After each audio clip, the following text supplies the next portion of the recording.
Bismillahirrahmanirrahim. Chères téléspectatrices, chers téléspectateurs, assalamu alaikum. La tradition prophétique rapporte qu'au jour de la Hijra, de l'Hégire, après des années de persécution à la Mecque, où l'autorisation de Dieu avait été donnée à Sidna, le prophète sallallahu alayhi wa sallam, et aux compagnons, avec l'injonction également de prendre la route vers Yathrib, qui allait devenir le Médine al-Munawwara, Médine. Les compagnons, sincères et dévoués qu'ils étaient, allaient tout abandonner pour suivre le prophète sallallahu alayhi wa sallam dans la nouvelle demeure qui allait être Yathrib ou le Médina.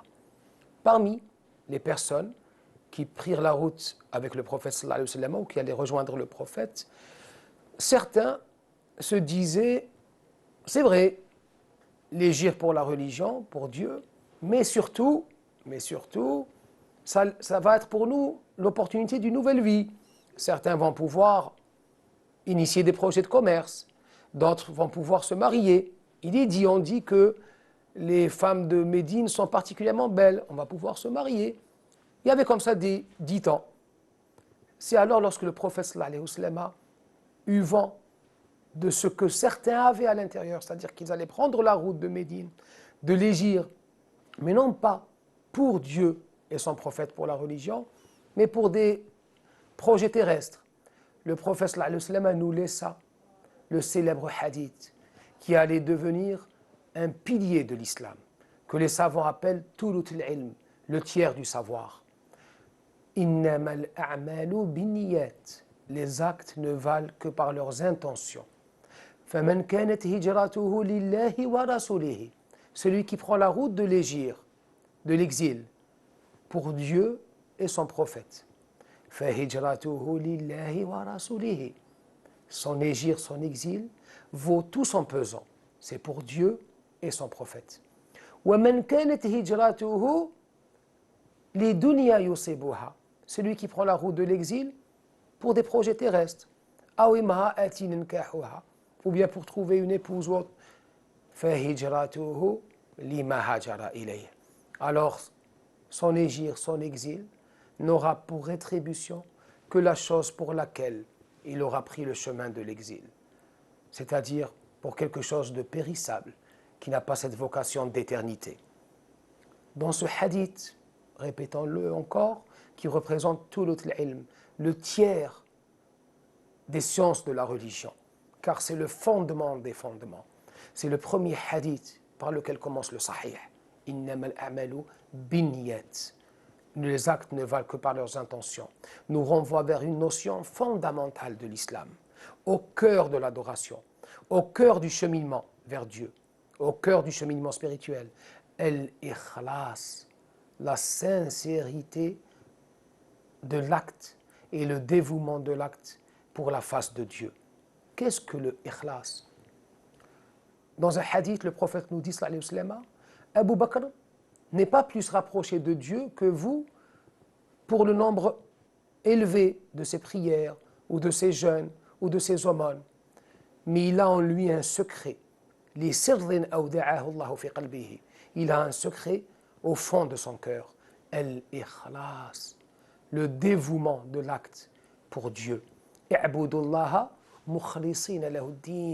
Adorer Dieu en lui vouant un culte pur. I'budullah mukhlisan lahu ad-din, en lui dévouant le culte.